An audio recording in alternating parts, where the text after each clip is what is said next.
വയനാട്ടിൽ പ്രിയങ്ക ഗാന്ധി എന്ന നെഹ്റു കുടുംബാംഗം ആദ്യമായി തെരഞ്ഞെടുപ്പ് രാഷ്ട്രീയ കളത്തിലേക്ക് വരുന്ന ഒരു തെരഞ്ഞെടുപ്പ് കൂടിയാണിത്. അപ്പോൾ അവർ വിചാരിക്കും പോലെ അഭിമാനകരമായ പ്രഭാപൂരിതമായ ഒരു വിജയം വയനാട്ടിൽ നേടിയെടുക്കാൻ കഴിയുമോ എന്നാണ് UDF ക്യാമ്പ്. ഇപ്പോൾ 5 ലക്ഷം വോട്ട് ഉണ്ടാക്കുക ഭൂരിപക്ഷത്തിനായി എന്നൊക്കെയായിരുന്നു കോൺഗ്രസ്സുകാരുടെ ആദ്യത്തെ അവകാശവാദവും അവരുടെ ആത്മാർത്ഥമായ ആഗ്രഹവും ഒക്കെ. അത് സംഭവിക്കുമോ ഇത്തവണ? പ്രിയങ്ക ഗാന്ധിയുടെ കന്നി അംഗത്തിന് ആവശ്യമായ ഒരു ഒരു ഒരു എന്താ പറയുക തിളക്കം ഉണ്ടാക്കി കൊടുക്കാൻ കഴിയുമോ എന്നാണ് അനീസ് അലി കൂടി.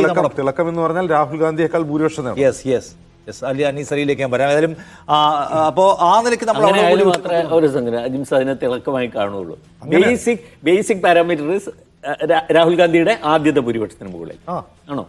5 ലക്ഷത്തിന് മേലെ അല്ല, അതിന് മുകളിൽ വന്നാലേ തിളക്കം എന്നൊക്കെ പറയാൻ പറ്റൂ. അല്ല, അത് ഇപ്പോ തിളക്കത്തിന് നമുക്ക് സാഹചര്യവും മാറാലോ. ഇപ്പോൾ ഒരു ഉപതെരഞ്ഞെടുപ്പ് ആകുമ്പോൾ സ്വാഭാവികമായിട്ടും മറ്റേതുപോലെ ഒരു ഇളക്കി മറിക്കുന്ന ഒരു പിന്നെ ദേശീയ തെരഞ്ഞെടുപ്പിന്റെ ഒരു സ്വഭാവം അതിന് കിട്ടുന്നില്ല. അപ്പോൾ ബിറ്റ്വീൻ 3 and 4 ഒരു തിളക്കം ഉണ്ടാവില്ല എന്നാണോ? അല്ലെങ്കിൽ പോട്ടെ 4 ആയാലും അല്ല, ഇപ്പോഴത്തെ poll percentage 3 or 4 okay, it's okay. പക്ഷേ UDFന്റെ ഒരു കുത്തക മണ്ഡലമാണ്. അപ്പോൾ അവിടെ പ്രിയങ്ക ഗാന്ധി കൂടി വരുമ്പോൾ ആളുകൾ വർദ്ധിതാവേശത്തോടെ വന്നതാ ഞങ്ങളുടെ നെഹ്റു കുടുംബം, ഞങ്ങളുടെ പ്രിയപ്പെട്ട നേതാവ് നരേന്ദ്രമോദിയോട് ഇത് ആദ്യമായിട്ട് വിജയിച്ചു വരുന്നത് ഇത്ര ഭൂരിപക്ഷമാണ്, ഇന്ത്യയിൽ തന്നെ ഏറ്റവും ശ്രദ്ധേയമായ ഭൂരിപക്ഷത്തിലാണ് എന്നൊക്കെ പറയാൻ തക്കവണ്ണമുള്ള ആവേശം അവരിലേക്ക് എത്തിക്കാൻ കഴിഞ്ഞില്ലേ എന്ന ക്വസ്റ്റ്യൻ ഉണ്ടല്ലോ. ഈ ഉപതെരഞ്ഞെടുപ്പിന് മറ്റു പ്രശ്നം ഇതൊരു അധികാര മാറ്റത്തിന് വേണ്ടി പോലും ഉള്ളതല്ല. ഒന്ന് ഒരു ഉയർന്ന രാഷ്ട്രീയ ബോധത്തോടെ നിൽക്കുന്ന ആളുകൾ മാത്രം വോട്ട് ചെയ്താൽ മതി തീരുമാനിക്കും. വോട്ടർ ഫാറ്റിക് എന്ന് പറഞ്ഞ സംഭവം ഉണ്ടല്ലോ.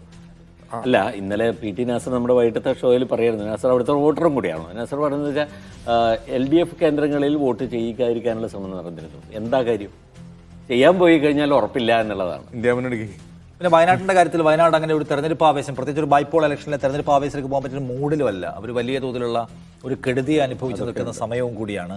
അവർ വയനാട്ടിൽ നമ്മൾ പറയുമ്പോൾ അനുഭവിക്കാത്തവർ ഇനി പിന്നെ അതിനെക്കുറിച്ചുള്ള ഈ ഇൻഡസ്ട്രിയലായിട്ടുള്ള ആശങ്കകൾ കൂടിയാണ്. അവരുടെ ബിസിനസ് ഒക്കെ എന്ത് പോകുന്നതാണ്. അപ്പോൾ നമ്മൾ ഈ നേരത്തെ V മുരളീധരൻ പറഞ്ഞ ആകെ 3 വാർഡ് മാത്രമേ ഒലിച്ചു പോയിട്ടുള്ളൂ എന്ന് പറയുമ്പോഴും മുണ്ടക്കൈ ചൂരൽമലയുള്ളപ്പോൾ മൊത്തം വയനാട്ടിലെ ടൂറിസം മേഖല അവിടുത്തെ എല്ലാം ഒന്ന് ഡിപ്പിലാണുള്ളത്. അപ്പോൾ അതെല്ലാം അവരെ ആ നിലയ്ക്ക് സ്വാധീനിച്ചിട്ടുണ്ടാവും എന്നുകൂടി വിചാരിക്കണം.